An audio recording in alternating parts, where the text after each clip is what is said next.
Hey all, welcome to Parker's Reef. On today's episode, we're going to go over how I get water delivered, how I mix water, how I store water, how I do auto water changes, and everything to do with water around the Dream Reef and my other tanks in the house.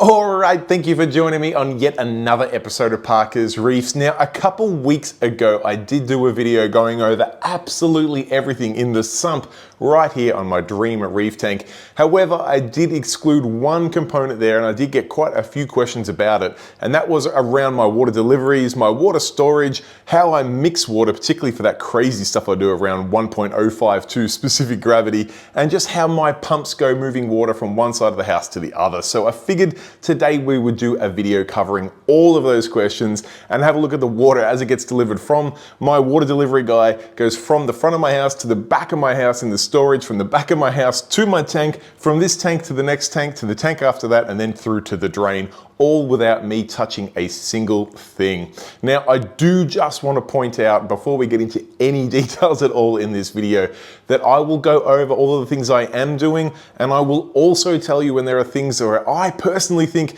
you should do as I say and not as I do, because I am doing a couple of things that I would not recommend to the majority of people out there, and I will explain those in detail when we get to those points, just so you can make an informed decision on how you want to store, mix and manage all of the water around your reef tanks. But probably without any further ado, we can head out to the front of my house and we'll start off with where I get my water delivered. All right, so first things first, when my water guy Bruce delivers the water, he pulls into my driveway here, and I've made it super convenient for him, because what I've actually done, I must say, upon Bruce's request, is add right in here, just next to my bins here, a water fill point here. So this has got the cam lock connection that Bruce connects onto. So he has a ute with a IBC on the back and a pump. Actually, I think he's upgraded from an IBC to a different sort of water tank, but it doesn't really matter at this stage. He has a petrol powered pump with a connection that comes onto this cam lock here. I've got a little tap that he opens up there, and I've also got a check valve there because this pipe that runs along to my water storage is actually on a slight downhill incline here, so, or decline I should say. So when he disconnects his hose, it was emptying the few litres in that pipe and not making my spouse overly happy. So I did put a check valve in there just to make sure there is no leaks out of this pipe, even if the tap is left on. But essentially, Bruce can come anytime, day or night, does not need to navigate through the fence, does not need to worry about letting the dog in or out, does not need to worry about, I don't know, me having a shower or something and accidentally looking through one of the windows in our house. He can come and connect onto this pipe here, pump in. It goes through this PVC pipe along this side of our house, and you can see my garden shed back there where the IBCs are stored, and it will fill up the IBCs there. So without any further ado, let's go check that out. All right, so from within the side of the house here, or what's otherwise known as the cat run, hence the cat proofing here. My cat's allowed to come out here day or night, and we don't have to worry about him getting out into the wildlife. But you can see the PVC pipe, which comes right along the side of the house here, making for easy fill for my water guy Bruce. We do have one spot up here where a return pipe goes back into the house, but we'll cover that in a minute, because we're going to keep on following this pipe along. And you can see right next to the beautifully maintained garden here, the pipe enters into my garden shed. Let's go check it out. All right, so here we are out in my ultra tidy and non-creepy at all garden shed, where I do house my two IBCs for water storage. Now, you can see the pipe coming in from the front of the house and the cat run that comes down into this IBC here. Now, because Bruce, my water guy, delivers 1,000 litres at a time, I just ensure this IBC is empty, and then I can tell him to deliver that 1,000 litres whenever he likes. Now, I do that. I have a mag drive pump down here, which allows me to pump water from this IBC into this IBC, or to pump it elsewhere, which we'll cover shortly. But that allows me to transfer water across, and also allows me to, with a change of some taps and things here, run it through a hose, fill fill up some containers, like you can see some of my spare containers here, or even to just cycle it back upon itself through the neck of the IBC there with a filter sock in place, just to give it a little bit of a polish up if the water's got a bit dirty. Now, I currently don't, but sometimes I do sit little Tunzi continuous wave makers just down in the IBC, just to give it a little bit of a stir over every now and then. But I do find if I keep these IBCs fairly well blocked from the light and I turn my water over relatively often, I have no issues whatsoever. I do have them breathing though, I don't have them completely sealed. This one has a little breather port at the back, which is also covered just to make sure spiders and things don't fall in there. And this one always has the lid off and the filter sock sitting in the neck there, which just allows the air to come and go as need be. And I must say, I don't really do anything else for the storage in these drums. It holds the water nice and clean and clear. Testament to the quality of Bruce delivers, because there's very little sediment in it whatsoever. Now, I probably should discuss here one of those things, one of those caveats I touched on at the start of the video, where I said I'll go over the process that I do and tell you about some of the things that I probably recommend 99.99% of people do not do. And this is one of those ones here. I actually like to put water into my tank at a double salinity rate. So I actually put it in at a specific gravity of 1.052 instead of 1.026. Now, we'll go into why I do that a little bit more later. Basically, it's just so I can run more Kalkwasser. But there are a few provisions at this step here that I go into to make that easy as possible. Now, firstly, Bruce can deliver water ready to go at 1.026, and he just pumps that in and I can just pump that straight into my tank. He does also offer an undiluted variant, which basically just means it comes at 1.030 specific gravity. Now, that does save me a little bit of salt when I mix things up, so I do get him to deliver the water at that rate.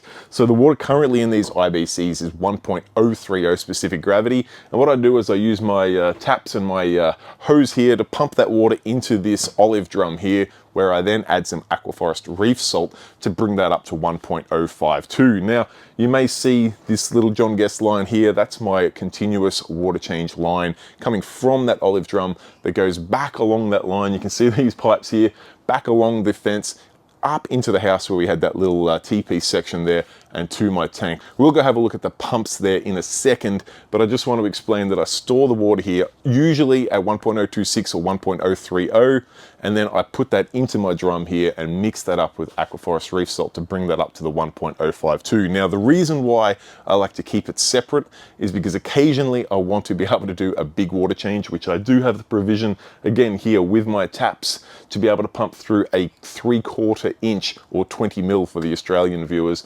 PVC pipe back into the tank, which allows me with a drain port there at the tank to do a very large water change very quickly. Now, that was the original auto water change method I had, which does just allow me to turn that mag drive pump on remotely, pump that water into the tank, or drain it out of the tank first and then pump it back into the sump, cycle things through.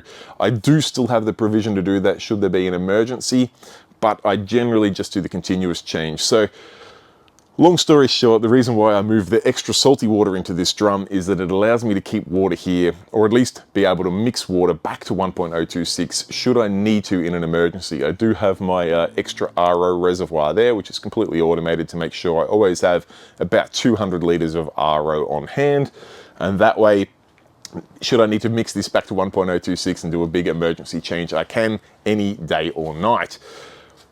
Another benefit of having this in here is it allows me to mix up the salt in a drum where I can mix it much more thoroughly. I've got a Royal exclusive pump, which is a bit overkill, but I have it spare, which does just keep that solution suspended, because at 1.052 specific gravity, it's pretty damn salty. So that pump keeps it in there, gently turning over, and when I need to add the salt in and mix up a new batch to 1.052, I simply turn the speed up and it really gets the water churning in there and gets it mixing very, very quickly. It does also allow me to keep track of my water usage and just make sure that over the amount of water that I'm going through each day, each week, I should see that drum go down, and if I'm not, there's things wrong. It's just another spot where I can check for points of failure. So with all that in mind, I guess we should follow the pipe back out along the fence and into the house, and we'll see where that ends up at my tank. All right, so then coming back out of the garden shed over here, we can see a pipe comes back along that same line on the fence. In fact, there's actually a couple of pipes here. If I go up a bit higher, you'll see the grey one there is a conduit, just an electrical conduit, which has my 1/4-inch John Guest line inside there. Now, that's a relatively new addition. I've been running auto water change for about 8 years now, and probably about 4 years ago, I put the John Guest line in a conduit just to stop it getting filled with algae, and also to stop the sun's UVs breaking it down, because every now and then it would get clogged. The sunlight would just grow the algae in the line. It would basically become an inline algae reactor. And also every now and then it would get a little split in it, and then would draw air, which would break my auto water change system. Since I changed it and put the 1/4-inch John Guest lines inside that grey conduit, I've not had that problem once in the last 4 years. So well worth making that change. But again, I do also have the 20mm or 3/4-inch PVC coming along this line as well. Now, much like the line that fills it, these lines come back along here till they get to a point where we enter into the roof of my house. And again, I've got both the PVC line and the conduit there, and they both come up into a nice little point up here. Now, there is also an additional John Guest 1/4-inch line there, which runs along to the fish room, where I have an additional, I use that as a RO top off. Just basically taking advantage of that RO reservoir in the garden shed rather than having to fill it up back in the fish room. But the main thing is these two lines here. We've got the 3/4-inch PVC, and of course the conduit there containing another, in fact you can just see it up there, 1/4-inch John Guest line entering in the roof. That then makes its way through the roof, down the wall, and to my tank. Let's go there now and check it out. All right, so now that we're actually at the Dream Reef tank, I'll put some footage on screen for you to show the pipes coming out behind the tank through the wall, and then where they hook up to the nice little space in the cabinet here for ease of connection and also just tidiness, I guess. I've got a little plate there with 4 John Guest bulkheads on it. Now, one of them is for CO2 for my calcium reactor. The bottle and the regulator and everything's actually on the other side of the wall in my laundry. One of those is for salt water in. One of those is for salt water out to my other tanks. And then last but not least is RODI in for the reservoir in here. So that gives me a quick and easy way to hook in my John Guest connections there, quick connect, and do everything I need to do with them in the tank here. I do also have hooked up, I've got a drain line here which runs off my accessories pump. So when I touched on when I need to do those emergency bulk water changes, I can open up that drain line and my accessories pump will pump the sump dry. It'll take all of the water out and put that down the drain. Now, obviously, if I want to get more water out of the display tank, I turn the return pump off and I bend down my lock line fittings in the display tank so that it can siphon back even more water. With that method, without getting out any hoses or anything like that, I can do about a 40 to 50% water change on this tank, which, to be honest, is as big as I would ever want to go, regardless of the disaster. I would much rather do a few smaller water changes than one like 100% water change, because it's just too big of a shock to the system. So should there ever be an emergency with the Dream Reef tank, I can turn some taps there, open up the Philips Hue app on my phone, turn that mag drive pump on. I can drain the sump out and drain the display down to about 40 to 50%, pump that water out, pump new water in, and we're off and running. And I can do that all in a few minutes, believe it or not. It's quite a powerful pump, and with the 20mm PVC pipe, it actually flows quite a lot of water quite quickly.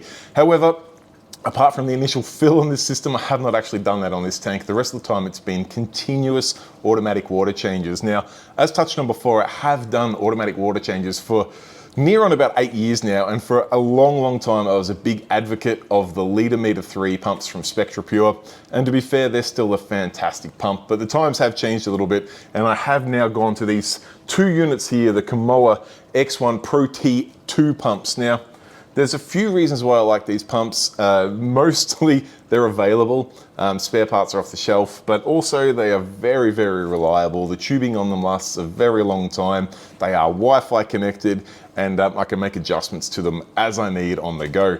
Now, I do actually have some sensors here that I have touched on before, the Auto Aqua Smart sensors that I actually use their skimmer shutoff sensor, that if my water level was to get too high, it turns off the pump that brings water in. Now, that's just a little added failsafe I added in. Should something go wrong with the pump that takes water out of the sump and it gets clogged, or it just turns off, or I don't know, falls apart or something, or the tube splits and the water is not exiting the sump, the water starts to come up in the sump, I want this sensor to turn the pump off that brings water into the tank before a disaster occurs. And it's super simple, works a treat. Now, The one question I do get quite often about the Kamoa X1 Pro T2s and using them in an auto water change scenario is how do you calculate the amount of water you're changing a day, because they do work in milliliters a minute. Now, if you calculate out the number of minutes in an hour, which is times 60, and then the number of hours in a day, which is of course 24, you end up with a multiplication of 1440. So whatever number of milliliters you're doing per minute, times that by 1440, that is the number of milliliters you are doing a day. So I do have one of those caveats that I touched on at the start of the video where I do pump the water in at 1.052, which means I do actually only pump in half as much water that I pump out. So I currently have this set up for a 20 litre a day water change, and I say that because I pump 10 litres a day in, and to do that, my pump that is bringing the water in is running at 7 millilitres a minute, and the pump that is taking water out is running at 14 millilitres a minute. That gives me a deficit of 7 milliliters a minute, which my Kalkwasser can add in on top of the standard evaporation that it does. So I actually have my Kalkwasser pump set to 10 milliliters a minute, which does give me a perfect level, and I do highly recommend that you do not go that path, but if you do, ensure you've got plenty of fail safes with level sensors, with salinity monitors, and you keep in touch with your tank often, because it is a high risk game, just to try and get a little bit of extra pH, which is something I also don't recommend a lot of people do, because to be honest, I haven't seen a lot of benefit from it. However, it is super simple to minus all that complication around the high salinity. If you pumped in water at 1.026 and you were pumping water out at 1.026, just match those two pumps together and adjust them up and down together. It's as simple as that. You don't have to worry about complicating things with Kalkwasser. One extra little tip I can give you, we touched on the failsafe here with this sensor that will turn the pump that brings the water in off should the sump level get too high. Another little tip you can do for the other pump, the pump that takes water out of your sump, is to make sure that the pipe that takes the water out of the sump doesn't sit right down at the bottom of your sump. Have it only about an inch below your standard water level, and that way if something goes wrong with a pump that's bringing water into your tank and it's not bringing water into your tank, you don't want the pump that takes water out of your tank to continually running and emptying your tank. If you have it just a little bit low, it will get to the point where your tank probably runs a little bit noisy and you'll open up your cabinet doors and wonder why your sump's a little bit low. That pump will only scavenge down to a certain level, and that way you're not going to run out of water in your system, which is a super cheap, in fact it's free, setup, and it's a nice little fail safe as well. Now, one thing I do often get asked, especially after I did the video on the Kamoa X2 SR, their automatic water change unit, is why do I use the Kamoa X1 Pro T2s for my water change pump? And I've got a few reasons for that. First and foremost, they are a nice, small, compact and quiet pump. They run off 1/4-inch tubing, which does make life considerably easier to plumb all through the roof and walls of your house. But what I really like about them is they are continuous. So rather than doing scheduled water changes at certain times, these two pumps run 24/7, 365. Just a slow drip in and a slow drip out, but it does maintain that that water change is as constant as it possibly can be, because I do also often get asked, if I'm doing Reef moonshiners, why would I do water changes as well? Now, I find if you're going to do water changes, make them as consistent as possible. Rather than doing a big change once a month or a little bit of a smaller change once a week, if you can do a drop in and a drop out every single second of every single day, you cannot ask for much more consistency than that. The other advantage of these pumps is they are independent pumps. They can push water, they can pull water. I could have the one that brings the water into this sump in the back shed, pushing the water here. At the moment, it's actually set to suck the water all that far. That line's about 30 to 35 meters of John Guest tubing, and it does it completely fine. I'll bring the camera in so you can see the drip just slowly going into the sump. And conversely, the other pump here is set to push water away from the sump. It does that perfectly fine. It sends it off to my fish room. It can also send it off to the drain just as easily, but I do have this tank cascading into my two other systems in the fish room, which we'll talk about in a second. But lastly, if something was to go wrong with either one of these pumps, I can fix just that one pump or replace just that one pump without having to replace the entire unit. And that's the reason why I like the Kamoa X1 Pro T2 for my auto water change. It does not necessarily mean it's the best option for everyone out there, but for my use case, it's perfect. And I actually run a few of these pumps on things like my Kalkwasser and some other things on my other systems as well. So that's why I like the Kamoa X1 Pro T2. All right, now into my fish room where my soft coral tank is, that we won't look at too closely because it's been neglected a little bit, but I have two John Guest 1/4 inch lines coming in here. The white one brings water in, the grey one takes water out. Now, the water in is actually getting pushed from the water out from my Dream Reef tank. You can see it's a pretty steady drip. In fact, it's about twice the speed of the drip that goes into the Dream Reef tank. That comes continuously into this tank here, giving it a 20 litre a day water change.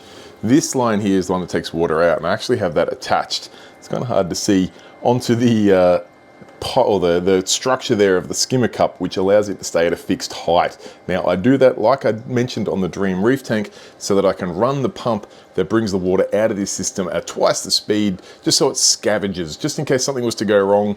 It will then make sure that that water level doesn't come up and flood this tank. Now, if we pan across to the next tank where that pump is, you can see down here I'm actually running some Ecotech Versa pumps for the auto water change. Now, I've got both pumps here on the frag tank, but this one that is labeled water in is actually drawing water out of the soft coral tank, pumping it into this system, and then this one here labeled water out is taking water out of this tank with, again, that fixed scavenger line there, pumping it out to the drain. And they work an absolute treat there. Please ignore some things on this tank as well. It is also highly neglected, but the auto water change system is in focus in this video, and it is working an absolute treat.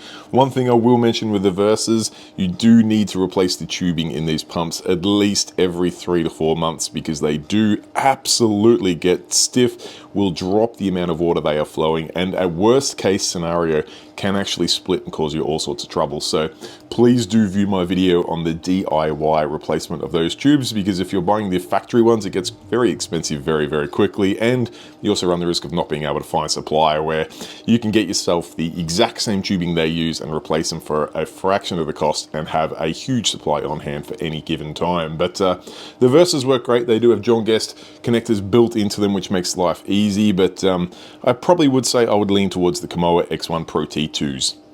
Now, I did also mention before when we were looking on the outside of my house that I had an extra John Guest line with RODI in it.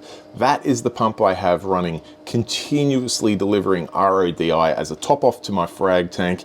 It just drips away 24/7 there. I do have a sensor, which I'll see if we can see down there. It's actually a little sensor down there that if the water level gets too high, it will turn that pump off just as a safety measure. And of course, I do frequently have to check the salinity in here to make sure everything's good. I could, of course, add a Reef Factory Salinity Guardian, which would take care of that for me and send me a notification if anything was to go astray. But this is, as you can tell by the skimmer cup, a little bit of a neglected system, so this works perfectly fine, and I come in here and check the salinity every few days to make sure everything's all good. But I think we can probably wrap things up. Let's go back to the Dream Reef tank.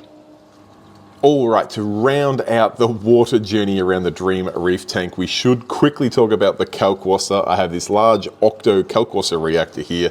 It is fed by a Kamoa X1 Pro T pump, not the T2 like you see on my calcium reactor here. It is the Pro T, the first version. It works continuous duty as well, just doesn't have the local control or the little display on it, but it works away there, and that one pumps 10 mil per minute through my system, which we touched on before. That is to accommodate and account for that extra salty water change I do, but also takes care of the evaporation from my system. Now, obviously, I need to maintain or keep an eye on both the volume of water in my tank as well as the salinity of my tank to make sure that I can adjust this up or down as necessary. To be honest, it's only something I probably have to fine tune every 3-4 months as the sort of seasons change and the evaporation for the tank changes a little bit, but it works quite well. Now, that Kamoa pump does draw its RODI from a reservoir built into my custom Hamali sump here. It is right at the back of the sump, quite an awkward spot to get to because, to be fair, you never need to get to it. And it is managed by a little DIY controller I built with 2 sensors in it. However, you can buy an off-the-shelf Auto Aqua unit, which does exactly the same thing. Effectively, there are 2 sensors. You have a high and a low. When the water gets down to the low one, it turns on your RODI unit, lets it fill back up past the low sensor, all the way up to the high sensor where it turns off, and then it will stay off until it goes past the high sensor, right down to the low sensor, turns back on. That way, you're not burning burning through membranes too quickly, and it keeps your RODI as high quality as possible. Now, I have my RODI unit in the little storage box on the other side of the wall here, and that takes care of things there. It keeps that RODI reservoir topped off for things like the Kalkwasser reactor, but also over here, my Mastertronic automatic water tester also likes to grab a little bit of RODI to flush out the vial after it's done a test. So that's maintained and takes care of everything without me having to manually do a thing at all. All right, guys, there you have it. That is everything to do with water deliveries, water storage, auto water changes, and water out to the drain around my dream reef tank. And of course, my two other systems that, spoiler alert, are going to be shut down soon. I will be shutting down my soft coral tank because I've had it for 10 years and I bought it secondhand all those years ago, and I gotta tell you, it has had a tough life. So my two clownfish will be looking to make a new home. I am hoping, I need to talk to Dave at Deer Park Aquarium, but see if I can add them to a display there. And for my frag tank, I do also have plans to likewise move that to Deer Park Aquarium, where I can put all of the frags from my dream reef tank in its own dedicated tank at Deer Park Aquarium, where people can come in, look through that tank, see the pricing, and know that every frag in there has come directly from my own system. But enough about the systems that are going to be shutting down. I did want to give you that video around the water delivery, storage, mixing, the auto water changes, everything to do with water around my dream reef tank, because it was a fairly notable absentee in the video where we went over the entire infrastructure underneath the tank here. So I guess I hope that answers all of the questions for everyone out there. Of course, if there is anything you think I have missed, anything you would like further detail on, please do put a comment in the comment section down below. If you're not aware, if you're new to this channel, I do personally reply to each and every comment there. So if you have a question, don't be shy, pop it in down there. Of course, likewise, if you've got feedback, be it constructive or flattering feedback, I'll take any kind of feedback at all. So don't be shy, pop it in the comment section down below and I will personally reply to you there. Other than that, guys, I do have some interesting videos coming up. I am revisiting a tank I saw a couple years ago. A store owner here in Melbourne, Al, has a beautiful home tank, and he sent me some pictures the other day, and it has absolutely exploded in growth. So I've teed up to go and see this tank again, get a tank tour happening there, and we may as well pop into his shop while we're there as well. So you'll see some tank tours and some store tours coming in the next couple of weeks. So if you're yet to subscribe, now is the time to do so. There is a button in that bottom corner down there. It takes 2 seconds of your time, costs no money whatsoever. You can join the Parker's Reef family. And if you're looking to go above and beyond, please consider a membership. I've got some randomly selected members' names on screen here now. These guys chip in a couple of bucks each month just to make these videos possible, and I do very humbly appreciate it. Anyway, guys, I will leave you at that. If you do have any further questions, you know where to hit me up. But otherwise, till next time, stay safe, keep reefing. Cheers, bye.